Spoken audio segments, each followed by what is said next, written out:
नमस्कार, आप देख रहे हैं नेशन वन। मैं हूं कनक बिष्ट। चलिए रुक करते हैं खबरों का। उत्तर प्रदेश की राजधानी लखनऊ में प्रधानमंत्री ने उत्तर प्रदेश इन्वेस्टर समिट 2018 का शुभारंभ किया। इस मौके पर सीएम योगी आदित्यनाथ और देश के सभी दिग्गज नेता और उद्योगपति शामिल रहे। वहीं पीएम ने अपने संबोधन में कहा कि योगी सरकार में यूपी में परिवर्तन देखने को मिला है। वहीं पीएम ने कहा कि यूपी में साधन और संसाधनों की कमी नहीं है। पीएम मोदी ने सीएम योगी का शुक्रिया करते हुए कहा कि यूपी पूरे देश का ग्रोथ इंजन बन सकता है। पीएम ने कहा योगी सरकार ने उत्तर प्रदेश को पॉजिटिव दिशा में ले जाने का काम किया है। वहीं पीएम मोदी ने कहा कि अनाज के पैदावार में यूपी पूरे देश में नंबर 1 है, वहीं सब्जियां उगाने में नंबर 2 पर है। वहीं पीएम ने कहा कि यूपी में वैल्यू है, वर्च्यू है, लेकिन अब वैल्यू एडिशन का वक्त आ गया है। आपको बता दें कि इस समिट में Finland, Netherlands, Japan, Thailand, Mauritius के कई मेहमान मौजूद रहे। यहाँ की ब्यूरोक्रेसी को, यहाँ के पुलिस विभाग को और उत्तर प्रदेश की जनता जनार्दन को बधाई देता हूं कि वो अपने उत्तर प्रदेश को इतने कम समय में समृद्धि और विकास के रास्ते पर ले जाने में सफल हुए हैं। पहले की स्थितियां क्या थी, किन वजहों से थी, ये यूपी के लोगों से बेहतर कोई नहीं जानता है। भय और असुरक्षा के माहौल में जब सामान्य मानवी उसका जीवन जीना मुश्किल हो जाता है, तो फिर उद्योगों के लिए तो सोच ही कैसे सकते। विकास की बात करना, नौजवानों को नए अवसर की बात करना, मिडिल क्लास के एस्पिरेशंस की बात करना, मैं नहीं मानता हूं कि ऐसे माहौल में कभी संभव था। नेगेटिविटी भरे उस माहौल से राज्य को पॉजिटिविटी की तरफ लाना, हताशा, निराशा, उससे अलग करके उम्मीद की किरण जगाने का काम योगी सरकार ने किया है। वे बधाई के पात्र हैं।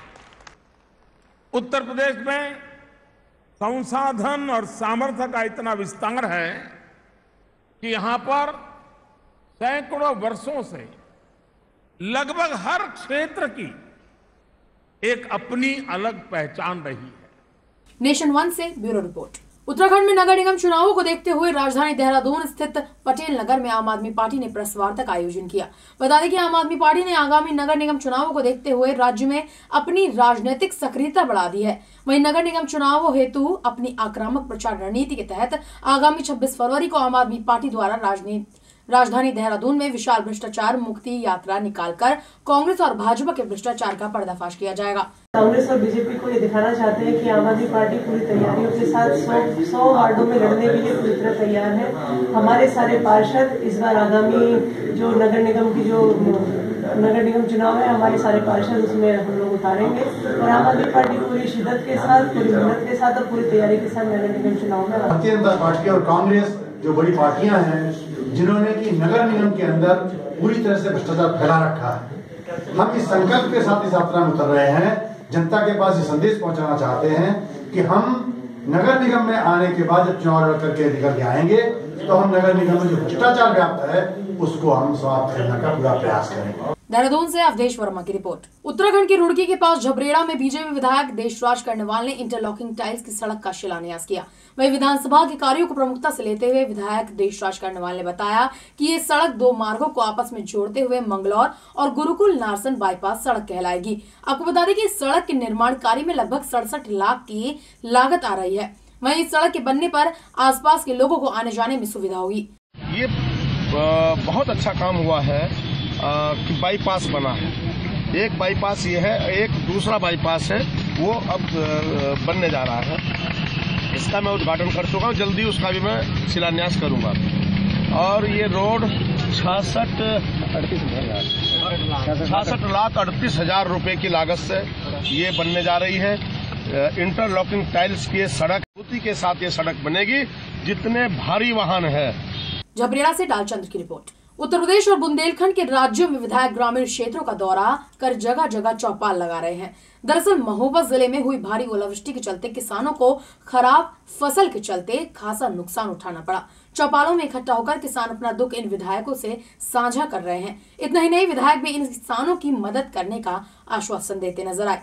यहाँ पर पहले खेतों में जो फसल का नुकसान हुआ था उसका आकलन प्रशासनिक स्तर से पूरा हो गया था। हम सभी जनप्रतिनिधि गण भी उसको पूरा एक एक गांव जाकर के घूम करके देख करके आए थे। कपड़े टूटे हैं, मकान गिर गए हैं लोगों के, तो वो बाकी जानकारी पूरी थी। तो ये हुआ कि टोला पातर में ज़्यादा नुकसान है।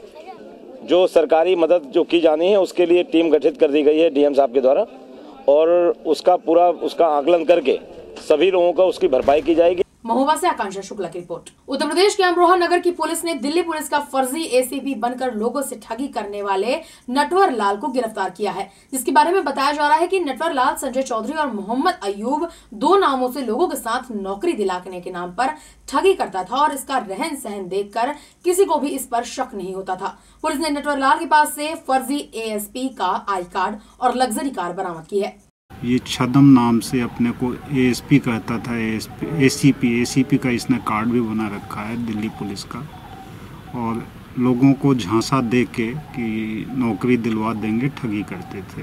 इनको पुलिस हिरासत में लिया गया है, पूछताछ की जा रही है, संबंधित धाराओं में अभियोग पंजीकृत करके अग्रिम कार्रवाई की जाएगी। अमरोहा से प्रिंस अग्रवाल की रिपोर्ट। वक्त हो चला एक ब्रेक का, बने रहिए नेशन वन के साथ।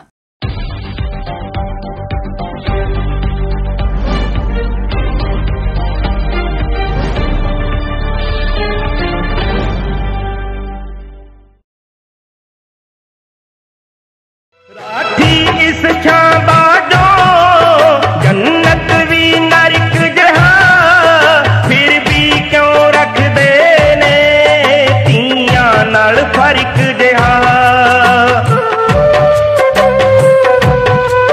राठी इस बाडो जन्नत भी नरक जहां, फिर भी क्यों रख देने तियां नाल फर्क जहां। ना चलदा कर तेरा सानू सौरियों मुड़ियां नूं, ना चलदा कर तेरा सानू सौरियों मुड़ियां नूं। ना आख बाब लावे चिड़ियां तू कुड़ियां नूं, ना आख बाब लावे चिड़ियां तू कुड़ियां नूं।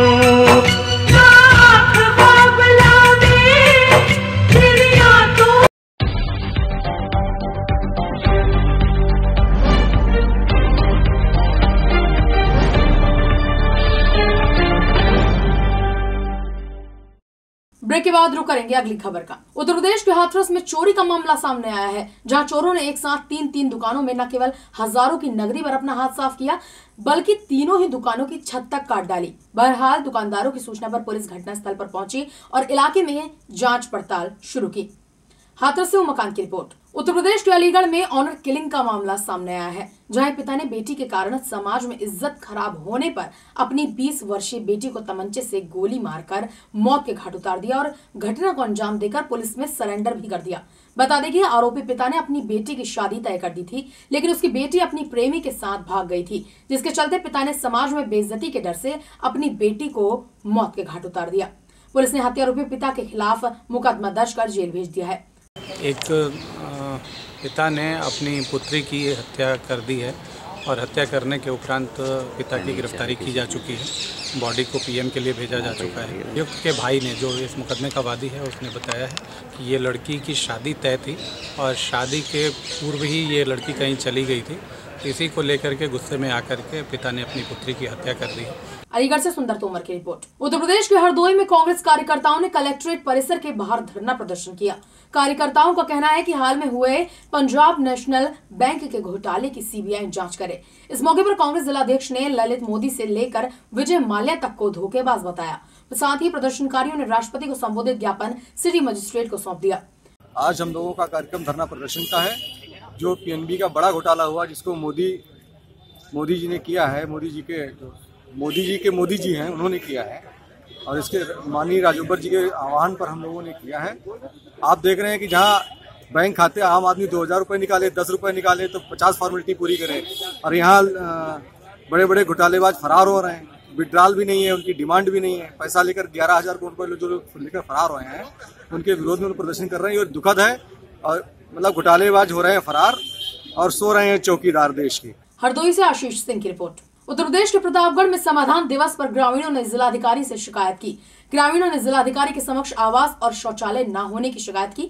उनका कहना है कि प्रधानमंत्री आवास के चलते शौचालयों की बात भले ही हुई हो, लेकिन सच्चाई कुछ और ही प्रतीत होती है। बहरहाल इन शिकायतों के चलते कुछ ग्रामीणों को आवास की सुविधा मिल गई है। प्रतापगढ़ से कृष्णभान सिंह की रिपोर्ट। फिलहाल मेरे साथ इस बुलेटिन में सिर्फ इतना ही। देश दुनिया की तमाम बड़ी खबरों के लिए आप बने रहिए नेशन वन के साथ। नमस्कार।